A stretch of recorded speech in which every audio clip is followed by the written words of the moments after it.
السلام عليكم ورحمة الله وبركاته. ازيكم حبايبي؟ عاملين ايه؟ يا رب دايما تكونوا بخير. النهاردة هنسلق مع بعض الكرنب بطريقة سهلة جدا وبسيطة، مش هتاخد مننا اي وقت ولا اي صعوبة ولا اي تعقيدات.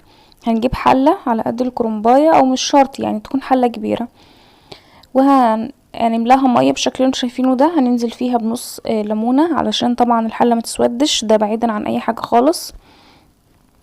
وهننزل كمان بمعلقة من الملح وربع معلقة من الكمون علشان الروايح اللي بتبقى في الكرنب والانتفاخات اللي بتبقى ناتجة عنه يعني. وبس هنغطي عليها ونسيبها بقى تغلي على جنب. دي بقى الكرنبايه اللي احنا هنسلقها النهاردة. طبعا بيبقى فيها ورق اخضر كده حواليها، طبعا انا شيلته. بنخليها كده بالشكل اللي انتوا شايفينه، وبعدين بنمسك الراس وننزل بالسكينة بشكل عمودي بنفس الطريقة اللي انتوا شايفيني بعمل بيها دي. طبعا الكرنب هتلاقوا له طرق كتير قوي في سلقه، وبصراحة انا شخصيا جربت طرق كتير قوي في سلقه، بس والله العظيم بجد دي اسهل طريقة ممكن تسلقوا بيها الكرنب. بجد والله طريقة تحفة وبسيطة جدا. شايفين الراس طلعت بالقلب بتاع الكرنباية، يعني القلب ده معروف ان هو ما بيتسلقش وما بيتحشيش. طلع مع الراس، يعني ولا اتهرى ولا اتفرفت ولا اي حاجة خالص. كل ما عليكي انتي بس بتنضفي الكرنبايه من الورق الاخضر اللي بيبقى حواليها، وتنزلي بالسكينه كده بشكل عمودي وتلفي حوالين الراس نفسها. هتلاقي الراس طلعت بالقلب بتاع الكرنبايه نفسه، مش هيتبقالك غير الكرنبايه بالورق بتاعها بس اللي احنا حابين نسلقه. شايفين بقى القلب بتاعها نضيف ازاي؟ ولا في بقى ورق متفرفت جواها ولا اي حاجه خالص. هنروح بقى نشوف الميه. هنا الميه كانت غلت. هنزل بقى بالكرنبايه. طبعا لو الحله صغيره زي ما انا يعني شايفيني، جيت اشوف الحله وحطيت فيها الراس، لقيت طبعا الكرنبايه كبيره. هنعمل ايه في الحاله دي؟ هنحاول ايه بس بكل بساطه كده وهدوء نشيل الورق من حوالين الراس. يعني انا شلت حوالي 3 ورقات او 4 علشان اعرف احشر الكرنبايه بالشكل اللي انتوا شايفينه ده. تمام، يعني عادي خالص. انتي بتحاولي ان انتي تشيلي الورق من بره، لان الورق اللي بره بيبقى ايه مش ماسك قوي في الكرنبايه، تقدري تشيليه بايديكي.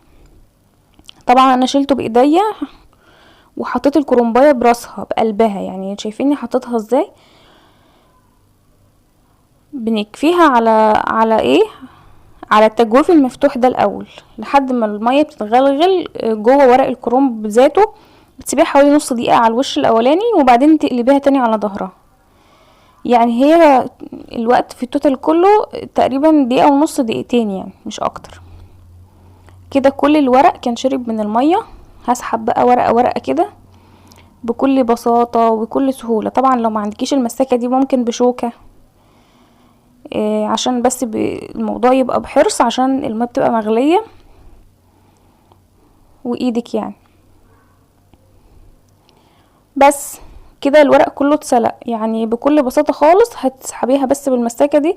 طبعا لو مش عندك ممكن بشوكة. بكل بساطة مفيش شوكة، بمعلقتين قصاد بعض واسحبي ورقة ورقة. يعني بتهيالي مفيش اسهل من كده. طريقة جميلة جدا وسهلة، وفي 5 دقايق كنا سلقنا الكرنباية وكان الموضوع منتهي. ولا تقطعي بقى الكرنباية 4 تربع ولا مش عارفة ايه وفي ايه والله العظيم طريقة جميلة جدا وسهلة جدا. جربوها ان شاء الله هتعجبكم وهتعتمدوها بعد كده في سلق الكرنب. طبعا احنا داخلين احنا في موسم الكرنب والمحشي، يعني بجد الطريقة دي هتفيدكم جامد. الورقتين بقى اللي انا كنت شلتهم في الاول هنزل بيهم تاني اهو. دول الورقتين اللي انا شلتهم من حواليها لما لقيتها كبيرة على الحلة. بس هنزلهم بقى في المية وهسلقهم برضو، يعني مش هياخدوا دقيقة في المية. راعوا ان الكرنب بتاع الشتا بيبقى مسكر زيادة، ما بياخدش سلق كتير، يعني دقيقة في المية كده. اول ما تلاقي ان الكرنباية ورقها لان، يعني تضغطي عليها ضغطة بسيطة كده، تبتدي ايه تنقر معاكي، اعرفي ان هي اتسلقت. خلاص خلصنا مرحلة السليق. هنيجي بقى لمرحلة التقطيع. برضو مرحلة التقطيع مفيش اسهل من كده.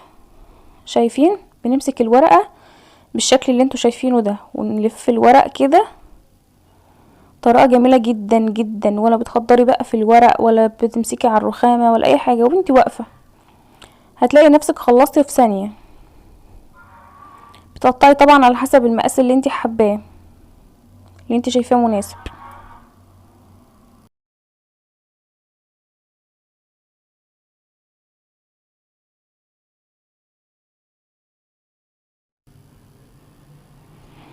تمام كده، شايفين الورق كله متقطع بنفس المقاس. يا بنات بنمسك الورقة بالشكل اللي انتوا شايفينه ده، بنفرد الورقة عشان كلها تبقى طولها واحد، وبعدين بنشيل العنق بتاعها، وبعدين بنلف الورقة على بعضها، بيبقى الطول واحد والعرض واحد، وبعدين بنقطعها على حسب الحجم اللي احنا عايزينه، يعني حجم صباع المحشي، لحد ما بنوصل للنهاية كده. وبنشيل اخر الطرف بتاع الورقة اللي هو بيبقى ناعم قوي ده، علشان يبقى الورق كله ايه في نفس المستوى، يعني كله يبقى حجم واحد ومقاس واحد. ده طبق انا عملته بصراحة، كنت تعبت طبعا. انا لما طلعت الورق طلعته في مصفى. طبعا انتي لو سلقاه جامد بتحطي فيه ميه بارده علشان ما يزيدش في السليق اكتر. لكن انتي لو عملتي زي انا ما قلت، يعني هي بس دقيقه في الميه المغليه بتكون الورقه بقت زي الفل قوي. بس هكمل بقى كميه الورق اللي معايا هقطعها طبعا. هعمل معاكم ورقه كمان علشان تتاكدوا كمان وتشوفوا الطريقه.